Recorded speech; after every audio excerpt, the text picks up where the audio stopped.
testing a couple of hundred head of dairy cows. I've got my machine on, that's my optical lens, my wand. That's the ultrasound now.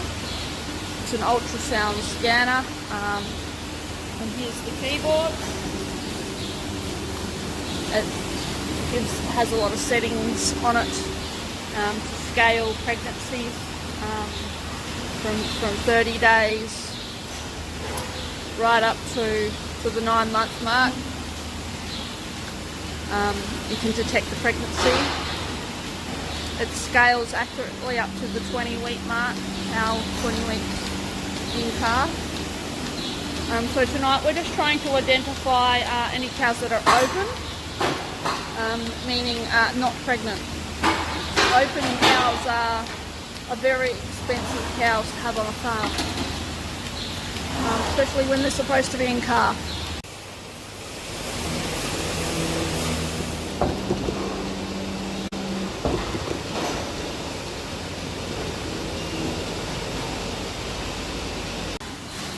I'm happy to run some figures later on in a different video of on the sort of average cost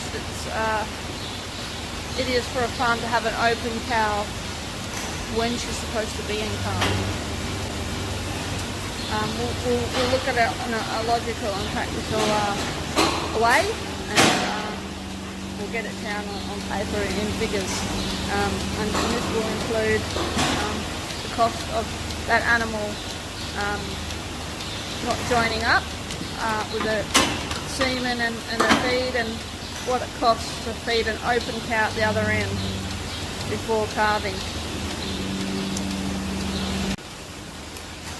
So when we identify these open cows, what we will do next is really depending on what sort of farm management system that is running, whether it's a split calving or once a year calving. Some of these cows can be carried over and try joining the second time, or they may be moved on. They're too late and they need to be moved on. If the cow is in calf and she's going to calve late, really late, that's also costly to the farm, and she also might need to be moved on. And we'll look at the cost of possibly buying in an animal that will calve at the right time versus moving her on, seeing whether it's comparable. It may be a cost-effective way to buy a younger animal to calve for the first time, and we know that she's going to calve at the right time for that management system, and to move on any late cows that aren't fitting that calving pattern and haven't proven themselves a number of times.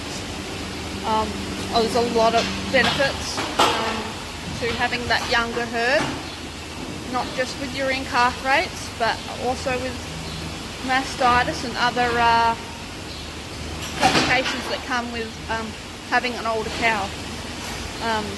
So we'll look into that too, and we'll get some numbers down to show the practicality of doing these different management moves.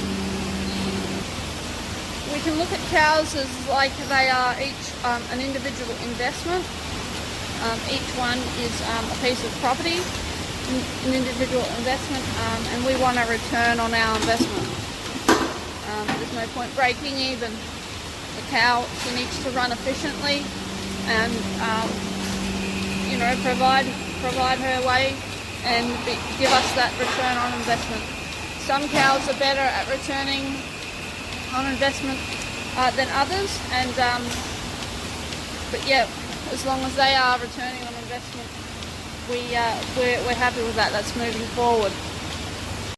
So I hope you enjoyed the information shared on this video tonight. It's been a pleasure hanging out with you all, and step by step, we will get these cows in the car. Bye for now.